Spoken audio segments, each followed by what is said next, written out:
வாழ்வினுடைய மறுபக்கம் வினோதமான என்னுடைய வீட்டிலே 4 மருத்துவர். நான் ஒரு மருத்துவமனைக்கு சொந்தக்காரன். உடம்பு சரியில்லாம ஆஸ்பத்திரிக்கு போறீங்கன்னு வச்சுக்கோங்க, 10 பேர் கூட வரும். உறவுகள், சொந்த பந்தம் எல்லாம் ஒரே கூட்டமா இருக்கும். பாத்தீங்கன்னா எத்தனை லட்சம் ரூபாய் செலவானாலும் சரி சார், அவரை காப்பாத்தியே தீரணுமா.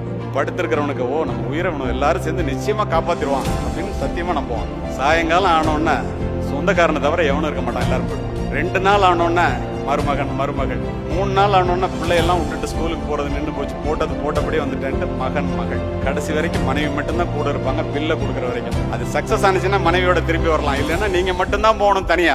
உங்களுக்கு ஒரே ஆதாரம், உங்களுடைய உடலை நீங்கள் மட்டுமே பார்த்து கொள்ள முடியும், உலகத்தில் யாராலும் பார்த்து கொள்ள முடியாது. இதை புரிந்து கொள்ள வேண்டியது நீங்கள் தான். இதுல இன்னொரு கொடுமை என்னன்னா, நீங்க எல்லாம் உயிரே வச்சிருக்கோம் பிள்ளைங்க மேல. அப்போ இப்படி உயிரை வச்சிருக்கிற நம்ம இந்த பிள்ளைங்களுக்கு செய்யற ஒரு நல்ல உதவி, பெற்றோர்கள் பிள்ளைகளுக்கு கொடுக்கக்கூடிய மிகப்பெரிய சொத்து என்ன தெரியுமா? பெற்றோர்களினுடைய நல்ல உடல் நலம் தான். ஐசியூல போய் படுத்துட்டு நினைவு திரும்புமா திரும்பாதா, விரல எடுப்பானா கால் எடுப்பானா, இப்படி ஒரு கஷ்டத்தை வெளியில இருக்கிறவங்களுக்கு கொடுக்காம இருக்கிறது தான் யாரு? நம்ம செய்யற பிள்ளைங்களுக்கு செய்யற நல்லது. வாழும் போது எவன் ஒருத்தன் கோடீஸ்வரனா வாழ்றானோ அது பெருசு இல்ல, சாகும் போது எவன் தான் நினைச்சபடி சாவுறானோ அவன் தான் பெரிய கோடீஸ்வரன். தெரியுமா உங்களுக்கு?